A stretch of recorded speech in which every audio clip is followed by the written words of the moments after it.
So every విజిట్లో కూడా doctor దగ్గరికి వచ్చినప్పుడు కూడా హస్బెండ్ కంపల్సరీ రావాలని ప్రతిసారి నేను చెప్తూ ఉంటానన్నమాట. సో హస్బెండ్ వచ్చినప్పుడు తనకి అర్థమవుతుంది తను పడే ఏంటి, తనలో ఏం బాధ జరుగుతుంది, తనకి ఏ చేంజెస్ జరుగుతున్నాయి, బేబీ గ్రోత్ ఎలా జరుగుతుంది. సో ఒక బాండింగ్ అనేది ఫామ్ అవుతుంది. సో చెకప్స్కి ఒక్కళ్ళనే పంపించడం కానీ ఎవరితోనో పంపించడం కానీ మోస్ట్లీ చేయకండి. వీలైనప్పుడు ఖచ్చితంగా విత్ హస్బెండ్ ఇద్దరు వచ్చి చెకప్స్కి వెళ్తే కనుక అది తనకి కూడా ఒక సూతనింగ్ ఎఫెక్ట్ ఉంటుంది. సో ఏమంటే ప్రెగ్నెన్సీలో ఊరికనే ఏడుపు వస్తే మీరు ఇరిటేట్ అవ్వకండి. ఊరికనే ఏడుస్తుంటారు, ఊరికనే నవ్వుతుంటారు.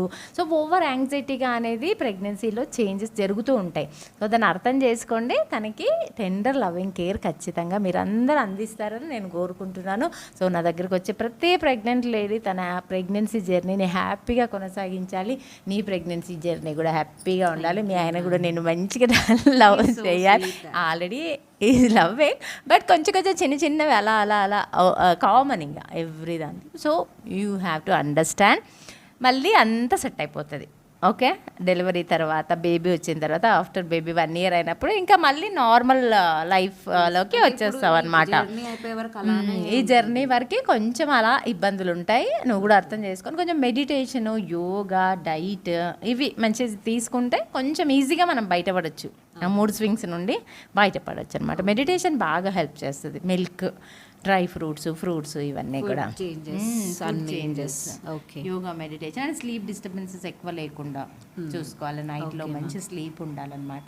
కొంచెం బయటపడచ్చు ఈజీగా. Really guys, I'm so lucky to have my సల్లా డాక్టర్. యాక్చువల్లీ నేను చాలా దూరం నుంచి ట్రావెల్ చేసి వచ్చాను, చాలా దగ్గర చూపించాను. బట్ నాకేంటంటే నమ్మకం పోయింది. బికాజ్ నా ఫస్ట్ చిన్న సర్జరీ వల్ల అందరూ నాకు 90% దాకా రాదు సంథింగ్ అని చెప్పేసి అన్నారు.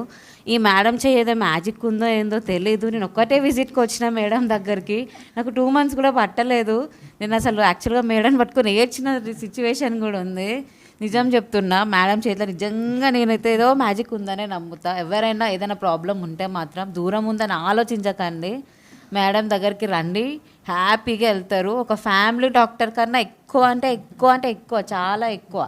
సో ప్లీజ్ ఎవరైనా ఏదైనా ప్రాబ్లం ఉన్నా ప్రజ్ఞ హాస్పిటల్ మెర్చెల్ దగ్గరికి రండి, మేడంని కన్సల్ట్ అవ్వండి, మీకు మంచి రిజల్ట్స్తోనే వెళ్తారు. చాలు ఏదో ప్రమోషన్ అనుకుంటారు అందరూ. నా లోపల ఎప్పుడు చెప్పలే, ఇప్పుడు చెప్తున్నా. Thank you so much. God bless you. Thank you.